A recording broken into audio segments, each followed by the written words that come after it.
Pemirsa, tentunya masih bersama dengan kami dalam Berita Lampung. Bagi Anda yang baru saja bergabung, kami akan menyajikan kembali berita utama pada pagi hari ini. Saya telepon nomor.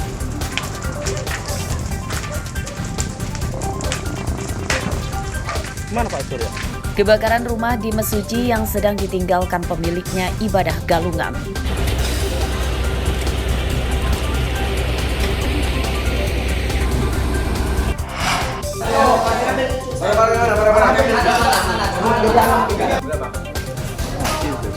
Begal ojek online di Lampung Tengah ditembak polisi. Happy-nya dulu. Tidak bawa handphone, telepon genggam ataupun radio. 5 daerah di Lampung kini dijabat PLT dan PJS karena para kepala daerahnya maju pada pilkada. Bapak Dr. Adil Samsud, Lampung Selatan. Tentang pembunuhan pejabat sementara Ketua Tim Penggerak PKK Kota.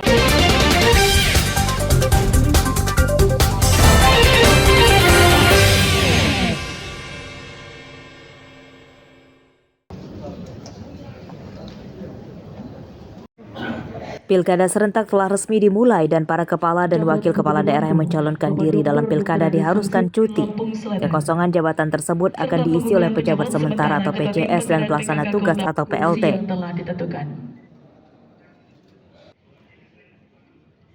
Terkait adanya kekosongan jabatan kepala daerah tersebut, penjabat Gubernur Lampung, Samsudin mengukuhkan 4 pejabat sementara atau PJS dan 1 pelaksana tugas atau PLT untuk menggantikan tugas sementara kepala daerah yang maju pilkada.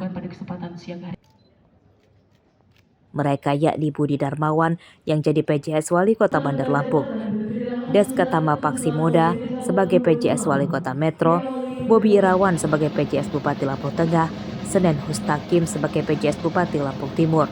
Sedangkan jabatan Bupati Lampung Selatan diisi oleh PLT Pandu Kesuma Dewangsa. Memang yang jadi prioritas nasional itu kan tentang stunting dan masih Pak Presiden juga karena pertamanya dalam waktu 2 tahun dan diharapkan bisa untuk melakukan stunting dan juga menjaga inflasi. Jadi kita selama ini kan memang pemerintah daerah maupun kabupaten provinsi, kabupaten kota memang fokusnya itu dirapatkan setiap minggu. Jadi semua itu sudah ada programnya, kita tidak akan memastikan. Jika jabatan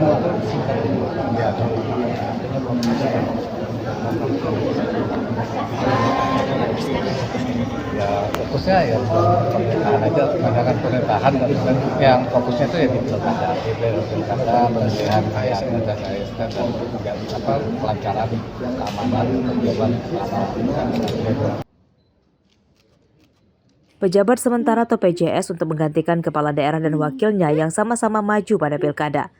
Namun jika hanya bupatinya saja yang maju pilkada, maka jabatan bupati sementara dialihkan ke wakilnya yang berstatus sebagai PLT. Jabatan PJS dan PLT berlaku hingga 23 November mendatang yang bertepatan dengan hari terakhir masa kampanye pilkada. Sedangkan untuk daerah yang masa jabatan bupatinya telah habis, maka diisi oleh penjabat atau PJ hingga dilantiknya bupati dan gubernur terpilih hasil pilkada. Jeffrey Arifin melaporkan dari Bandar Lampung.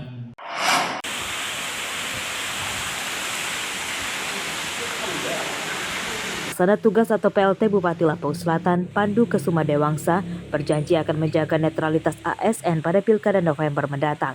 Hal ini disampaikannya pada hari pertama berkantor di Gedung Pemda di Kecamatan Kalianda, Rabu siang. Pandu juga sekaligus menggelar inspeksi mendadak di sejumlah ruangan kantor dan membuat para pegawai terkejut. Ruangan pertama yang didatangi adalah bagian umum dan langsung memeriksa berkas, lalu ke bagian perekonomian dan administrasi dan keuangan. Tidak nampak ada pengawalan pada sidak ini. Padahal Pandu sebelumnya juga menjabat sebagai Wakil Bupati Lampung Selatan.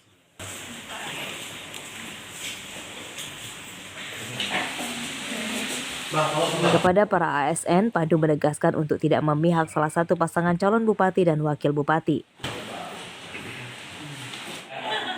Bukan sidak ini, silaturahmi. Targetnya ya terutama mendekati pilkada ini netral lah ya, dan juga kedua pilkada ini secara damai, jujur dan adil.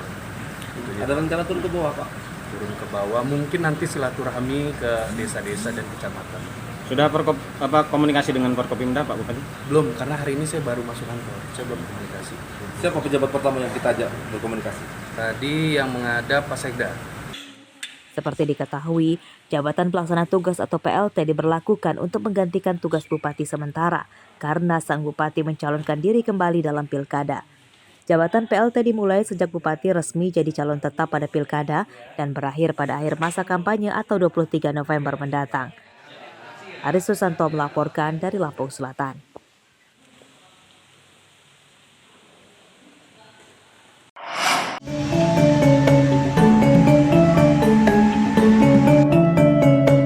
Kota Metro memiliki 7 cagar budaya.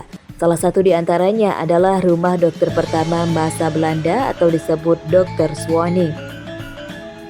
Lokasinya di Kelurahan Metro, Kecamatan Metro Pusat. Bangunan yang dibuat pada 1939 ini sekarang dijadikan rumah informasi sejarah masuknya transmigrasi dan terbentuknya Kota Metro. Waktu Metro yang sekarang Setiap hari selalu ada yang berkunjung, baik orang dewasa maupun anak-anak muda. Bahkan rumah sejarah atau RIS sudah dijadikan tempat kunjungan tetap pelajar TK dan SD. Tujuannya untuk mengenalkan sejarah sejak dini karena sangat penting demi menjaga kelestariannya.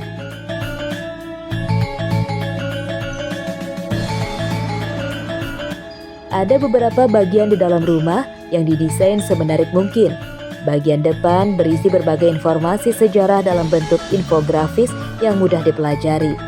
Pada bagian tengah dan belakang, ada beberapa benda peninggalan dokter dari sepeda, alat media tua, hingga teater mini. Secara singkatnya, rumah informasi sejarah ini adalah yang pertama kali ditempati oleh Dr. Mas Hadi Sumarno, yaitu pada tanggal atau pada tahun 1937. Rumah ini difungsikan untuk menjadi sarana atau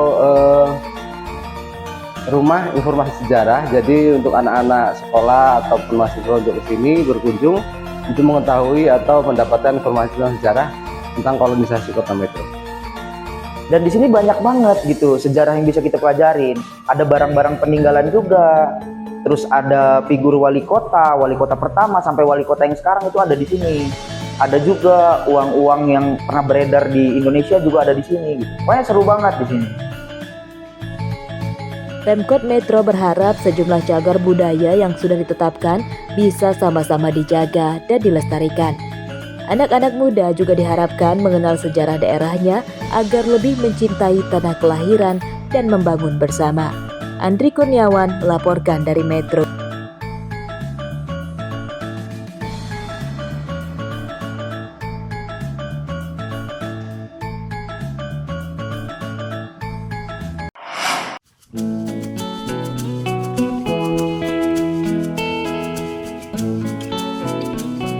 Limbah tulang ikan laut giling ternyata bisa dimanfaatkan dan dijual kembali untuk pakan ikan lele. Hal itulah yang dilakukan para pengusaha ikan filet di perkampungan nelayan Ujung Bom, Kelurahan Kangkung, Kecamatan Bumi Waras, Bandar Lampung. Jika daging ikan filet dihargai Rp25.000 per kilogram, limbah tulang ikan giling dihargai Rp5.000 per kilogram. Penjualan hingga luar Bandar Lampung seperti Metro, Lampung Tengah, dan Pringsewu. Pengolahan limbah tulang ikan pun sangat mudah, yakni dengan cara digiling hingga halus dan dikemas ke dalam plastik. Pakan ikannya.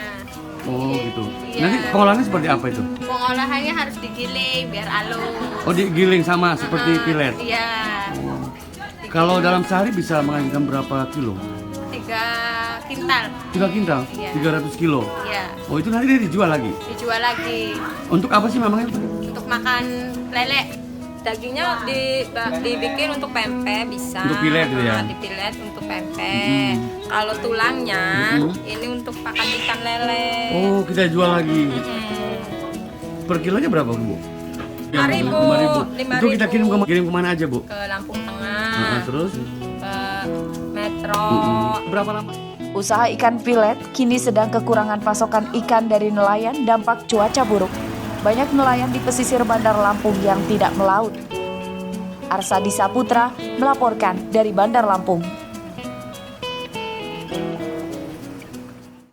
Pemirsa, informasi tadi sekaligus menutup perjumpaan kita pada pagi hari ini. Saya Vika Rana dan seluruh tim redaksi pamit undur diri, selamat beraktivitas dan sampai jumpa.